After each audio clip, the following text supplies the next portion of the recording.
ভারতের কলকাতার পুলিশ দুজন ব্যক্তিকে হাদি হত্যাকাণ্ডের সাসপেক্ট হিসেবে আটক করেছে এবং তাদেরকে খুব সম্ভবত 14 দিনের রিমান্ডে নিয়েছে। তো আমাদের ইতিমধ্যেই আমাদের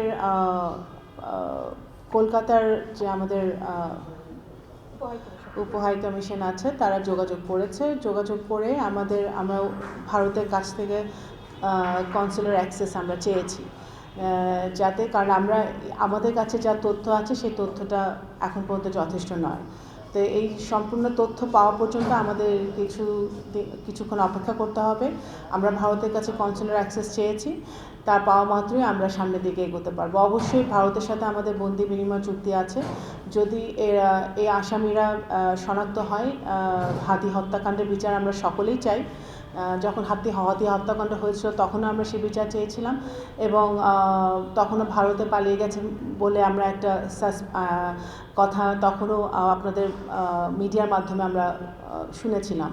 তো এটা যদি সত্যি হয়ে থাকে, আমরা আমাদের কূটনীতির মাধ্যমে ভারতের সরকারের সাথে আমরা যোগাযোগ করব এবং যাতে এই বন্দিরা বন্দি বিনিময় চুক্তির মাধ্যমে ফেরত আসতে পারে বা সেই ব্যবস্থা আমরা অবশ্যই করব।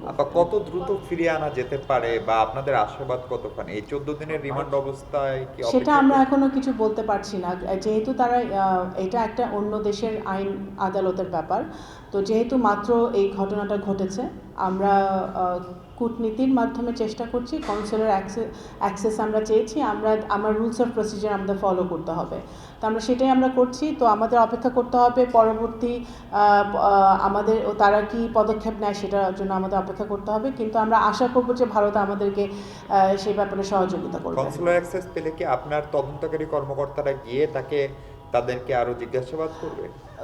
কনসুলার অ্যাক্সেস পেলে আমাদের রুলস অ্যান্ড রেগুলেশনস অনুযায়ী আমাদের কর্মকর্তারা অবশ্যই তাদের বন্দীদের সাথে তাদের পরিচয় আরও শনাক্ত করতে পারবে, যাচাই করতে পারবে এবং সত্যতা যাচাই করে আমাদের পরবর্তী পদক্ষেপ তখন আমরা নিতে পারব। সরকারের সাথে কোনো যোগাযোগ হয়েছে ইন্ডিয়ান গভর্নমেন্টের সাথে এই বিষয়ে?